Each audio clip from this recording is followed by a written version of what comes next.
Bienvenidos una vez más a ATL Editorial. Hoy vamos a tratar un tema muy importante que nos atañe a todos, desde la economía en el hogar a las grandes empresas. Hoy nos acompaña el doctor Octavio Pico, una autoridad en la materia, miembro de la Federación Nacional de Comerciantes, seccional Cesar. Bienvenido, doctor Octavio. Buenas tardes, periodista, gracias por la invitación. Aquí estamos para tratar de contribuir a lo que sea necesario para que mi ciudad, mi departamento y mi país le vaya bien, desde la humildad del conocimiento o desconocimiento, pero con la intención de hacer patria. Bien, eso es muy importante, esa es la actitud, como se diría. Bien, vamos a tocar un tema que de pronto no está muy claro. Cuando uno escucha hablar al gobierno, pues parece que todo está claro. Pero cuando uno escucha los contradictorios, eso es un caos completo. Vamos a tratar de buscar un equilibrio y es hablar sobre la reforma tributaria, aquella que se llama ahora, le agregan la palabra estructural. Primero que todo, ¿por qué estructural? ¿Por qué ese término?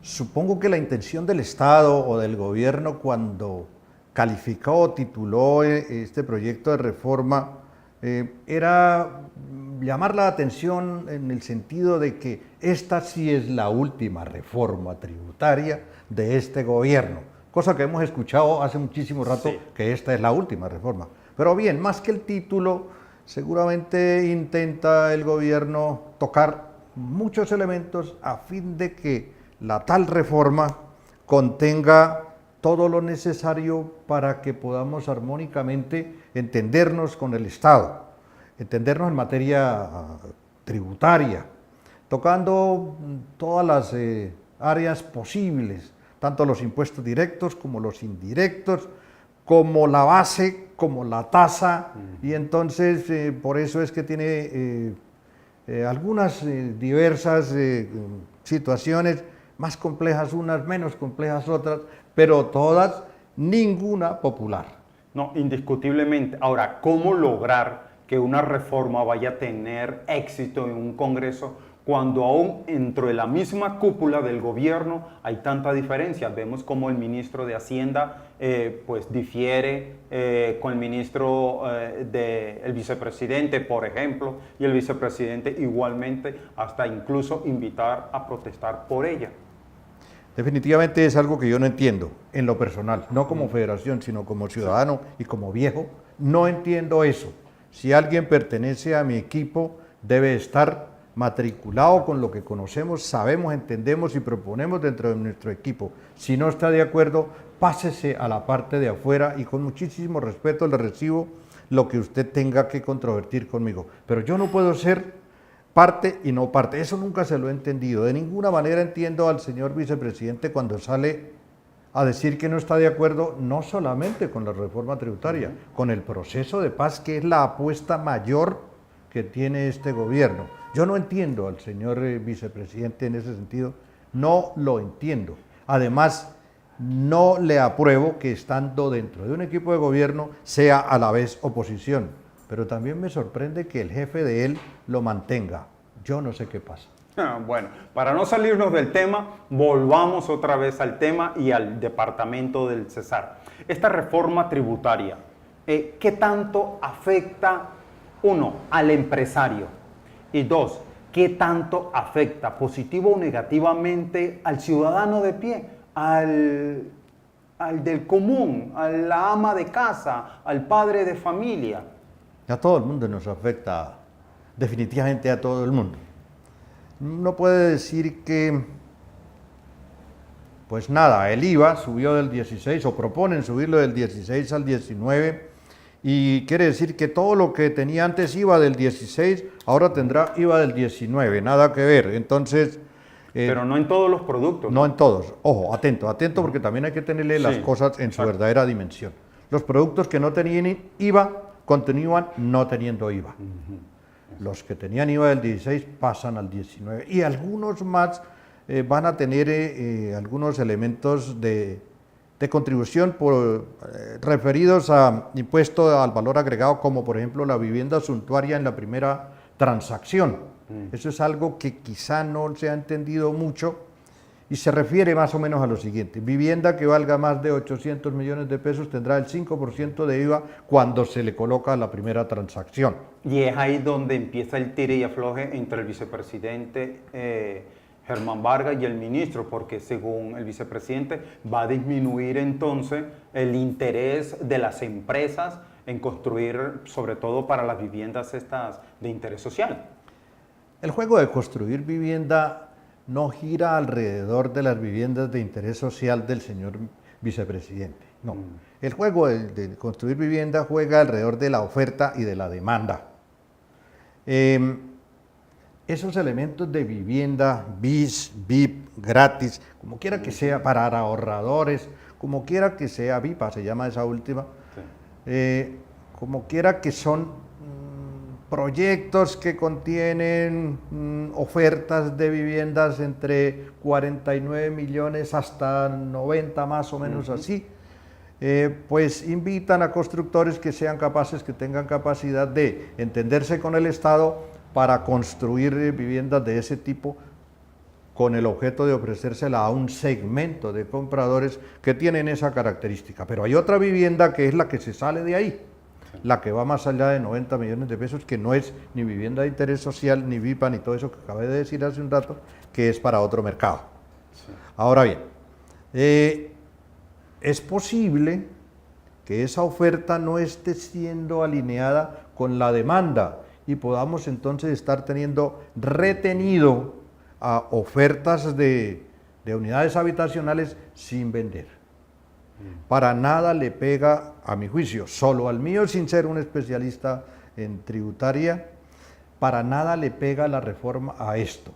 Más bien tiene que ver es con la capacidad adquisitiva que tiene la persona que necesita comprar vivienda, y eso es harina de otro costal, eso es otro cantar. Habrá que mirar la economía por otro lado y tendrá que ver con empleo, tendrá que ver con resultado de negocios, tendrá que ver con el movimiento macro de la economía. Muy bien, pero esas discusiones de que si se le pone, de que si no se le pone impuesto a esto o a lo otro, deben darse en el Congreso, y para eso fue que lo elegimos al Congreso, para que interpretando la sociedad actúe en consecuencia y además firme y además leal con el elector para representarlo y actuar y hacer leyes acordes con esa realidad que él dice que conoce y en conociéndola debe generar reglas de juego para el colectivo, sociedad, de mejor convivencia y de mejor armonía.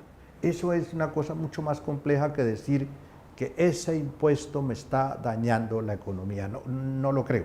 Y hay más cosas del proyecto de ley reforma tributaria, como el monotributo, cosa que es extraña para nosotros, hasta bien sonoro el término. Bien. Después de este mensaje institucional vamos a tocar ese tema, el famoso monotributo.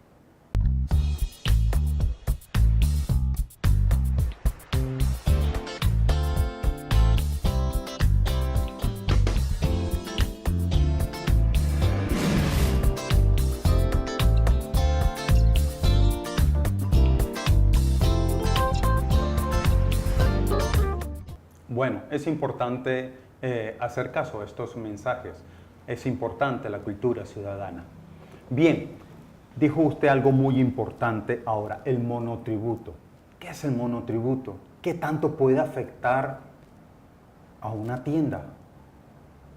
Salvo lo que termine saliendo del Congreso, el monotributo hoy, como está expuesto en el proyecto de ley, es algo simple de entender, solo que bastante novedoso. Se trata de ampliar la base de las personas que contribuyen, tratando de incluir en ellas, y por eso es que la propuesta de que sea una reforma tributaria amplia, total, suficiente, la última, contiene estos elementos. Es necesario que todo el mundo declare, que todo el mundo sea objeto y sujeto, que todo el mundo esté metido por lo menos en la base de datos del ente que tiene que manejar el tema tributario en este país. y nadie debe salirse. Hay una cita que hacen o que tienen como con muchísima frecuencia que mencionar las personas que leen la Biblia, y dice que por allá en el año 30 le preguntaron a Jesús, el profeta, le preguntaron que él qué opinaba de César. En ese tiempo el César era Tiberio, Tiberio, sucesor de Octavio. Entonces le preguntaron que qué opinaba y al respecto de los impuestos, y él dijo: dad a Dios lo que es de Dios y al César lo que es del César. Eso contiene una invitación a creer en la reforma tributaria. Vea usted. Eso suena como a chiste, pero bien, sí. Lo que estaba diciendo ese señor es que, caballeros, si aquí la nota es que todos pagan, todos paguemos, para que no tenga que pagar unos y otros no. Pero tampoco es que hay que colocarle a que pague aquel que no tiene o aquel que no gana. Los impuestos, tributos al final, deben pagarse de acuerdo al beneficio que yo obtenga de mi actividad económica. Por eso es que el de industria y comercio es de lo peorcito que puede haber, porque en él se paga por todo lo que yo venda, más no por todo lo que yo gane.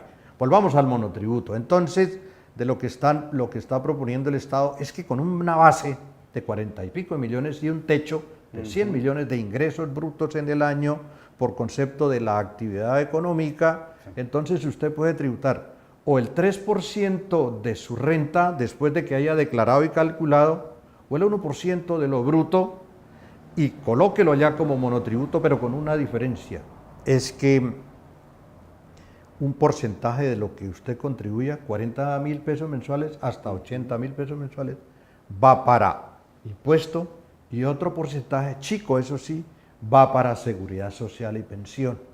Esa es la propuesta que el Estado está haciendo. Falta ver cómo sale del Congreso, cómo ahora, sale de allá. ¿Eso es bueno o es malo desde su punto de vista? Desde el punto de vista mío, dad a Dios lo que es de Dios y al César lo que es del César. Ok, es bueno. Bien, ok.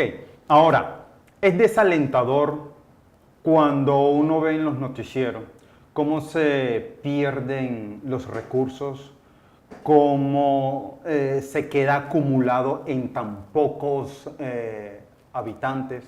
¿Bien? Eso le da un fin incierto a todo este andamiaje de esta reforma tributaria. Estoy hablando de la corrupción. ¿Cómo controlar la corrupción para que esta reforma tributaria verdaderamente sea exitosa? Sí, qué tremendo reto, qué tremendo reto. Pero es que resulta que la corrupción no se puede acabar por decreto. Es una situación elementalmente actitudinal y cultural. Uno no puede decir, como decía el presidente Turbay, vamos a bajar en este país la corrupción a su justa dimensión. Qué chiste tan bacano. Sí. ¿Cuál es la justa dimensión de la corrupción, por Dios? Pero resulta que es que nosotros vemos la corrupción, conocemos la corrupción, observamos la corrupción, a veces nos empapamos de corrupción. Conocemos a alguien corrupto que ejerce la corrupción y quedamos impávidos, no hacemos nada. En días pasados salió en la televisión una señora admirable, buenísima, que se llama doña Claudia López. Dijo: no, la mejor reforma tributaria es quitar la mermelada. Defíname qué es mermelada, mi señora senadora. ¿A qué dimensión debemos bajar la mermelada? ¿Dónde está la mermelada?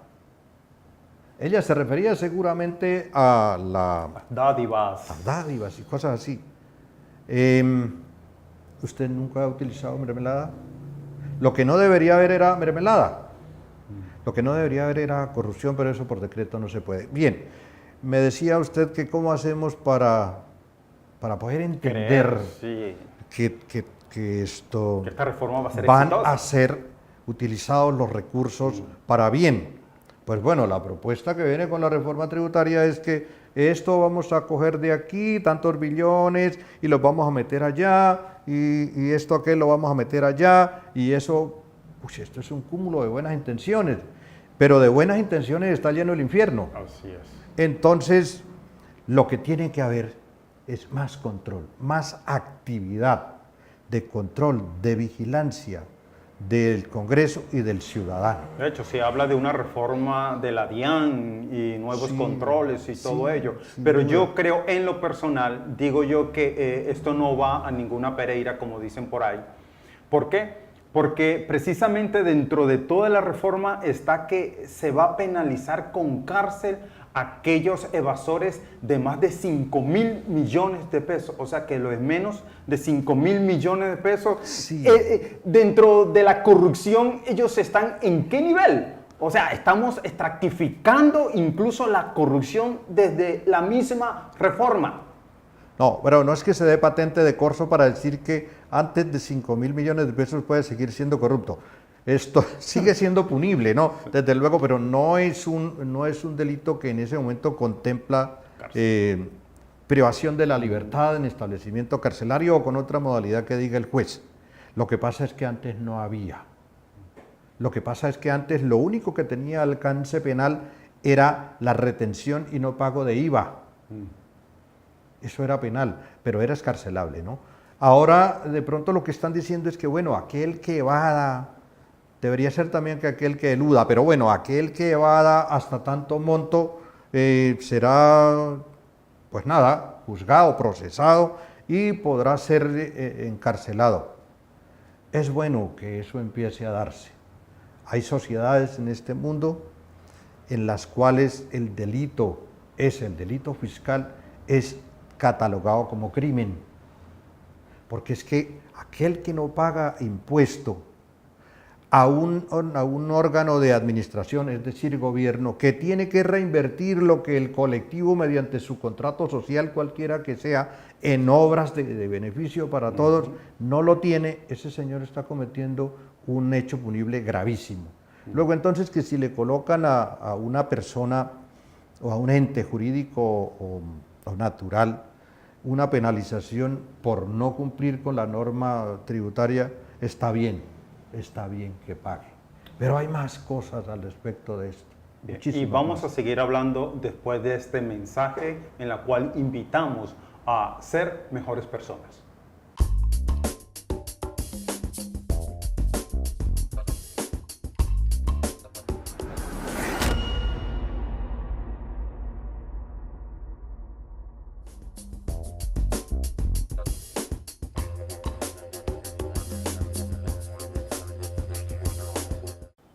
Los semáforos son para respetarlos.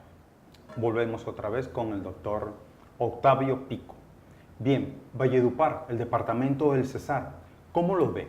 Estamos frente a un nuevo gobierno, tan solo llevan 10 meses, no han completado el año completo, pero como dicen por ahí, como está el desayuno, uno cree, más o menos se imagina cómo viene el almuerzo, aunque usted le escuché algo fuera de cámara que me quedó sonando. El economista, el empresario son los más optimistas. ¿Cuál es su visión que tiene del departamento del Cesar y puntualmente también del municipio de Valledupar con estos gobernantes que tenemos? Interprete mi pausa, pero vamos a decir que lo primero que uno tiene que hacer es creer. Cuando se cae en el descrédito, entonces uno descalifica. Y cuando uno no cree, no participa. Y cuando uno no cree, entonces no se compromete. Nosotros como FENALCO somos eminentemente patrióticos. Si el municipio le va bien, a nosotros nos va bien. Si la economía mejora, a nosotros nos va bien. Si hay muchísima plata en la calle, a nosotros nos va bien. Hay más cosas para vender y más plata para comprarnos. Eso es un axioma. Pero bien, en cuanto a la administración seccional y local como dinamizadora y como facilitadora y acompañadora de los hechos y acciones de la economía, sí es necesario, y esta es la primera nota que damos, o que debemos decir, es necesario que todas las políticas, que todas las acciones, que todos los emprendimientos en materia gubernamental y que tengan que ver con economía, de hecho todos, deberían ser no consultados ni pedir que el sector real de la economía los apruebe, pero sí deberían pedirse opiniones al respecto de cómo se montan temas, por una razón mucho más axiomática. El conocimiento no se obtiene por elección. El conocimiento no se obtiene por adquisición, ni por herencia, ni por designación, ni por suerte. El conocimiento se obtiene por investigación y por poner en práctica. De modo que un mandatario es solamente eso, un mandatario. Alguien que tiene un mandato mío para que administre algunas cosas, pero en el mandato que yo le doy no lo invisto de sabiduría.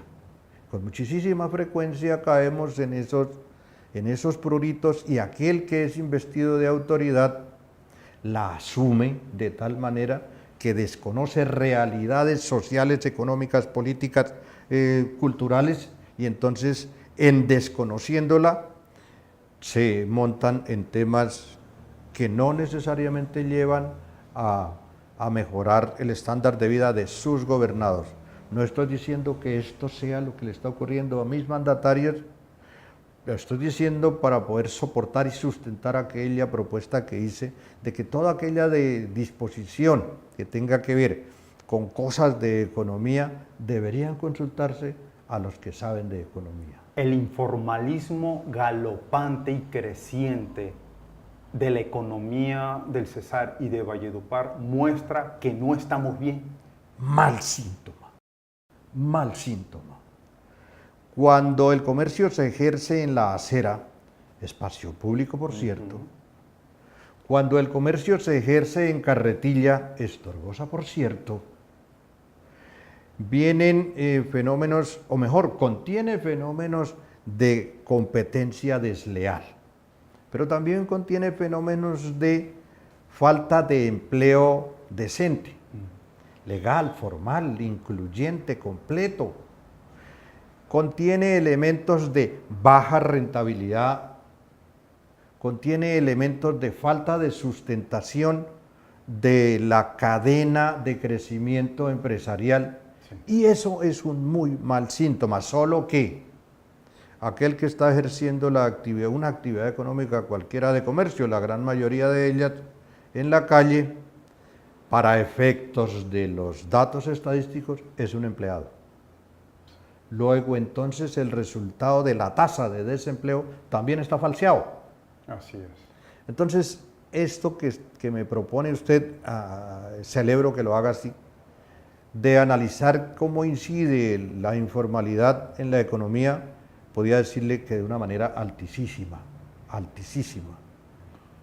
La primera, yo pago impuesto y tengo mi establecimiento. Doy empleo legal, formal, pago IVA, ICA también, seguridad social. La CRE. No me hable del CRE, que me da urticaria, pero bueno, no, le da, dígame a mí.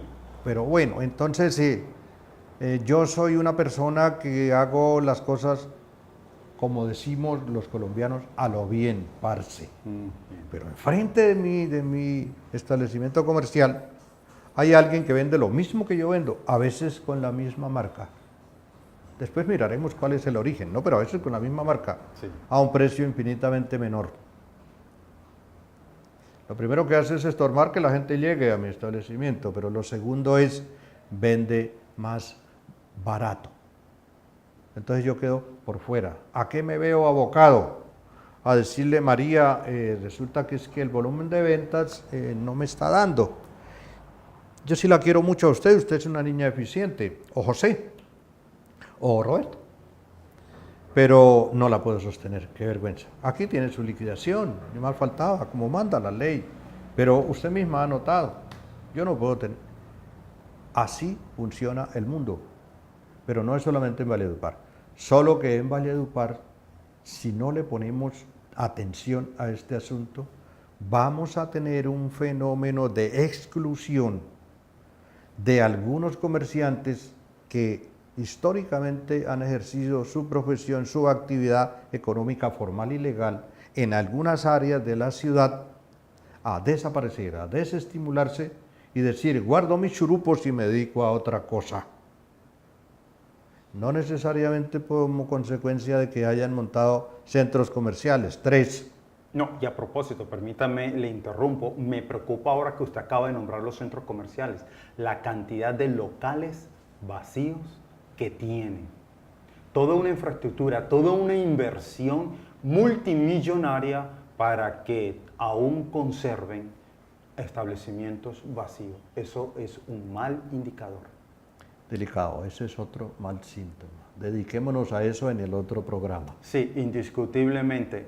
Aquí hay mucho tema por cortar. Hemos empezado pues de lo nacional y vamos entrándonos a lo local.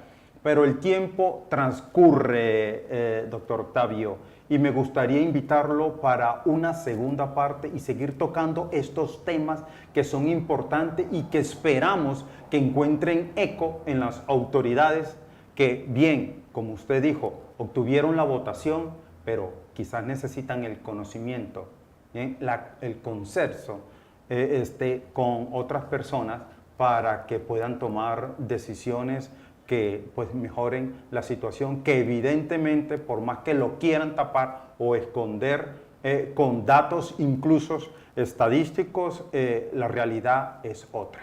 Muy bien. Uno pudiera decir que hace falta que haya más empleo, pero el empleo no se da por decreto. Que hace falta que crezca la economía, los indicadores sean siempre en una curva ascendente, pero eso no se da por decreto. Todo aquello que sea una inversión para generar riqueza que haga el Estado, bienvenido. Ni más faltaba, claro que sí.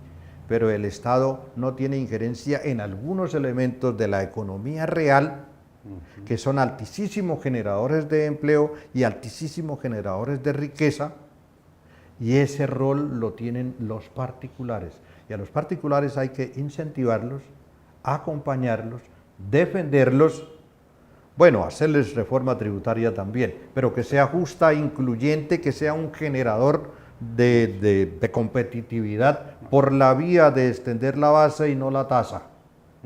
Hay mucho que hablar de eso. Así es. Bueno, quedó la abreboca, quedó también el compromiso, doctor Pico, y pues televidentes, agradecerles pues su permanencia, su constancia con ATL Editorial y hasta otra oportunidad.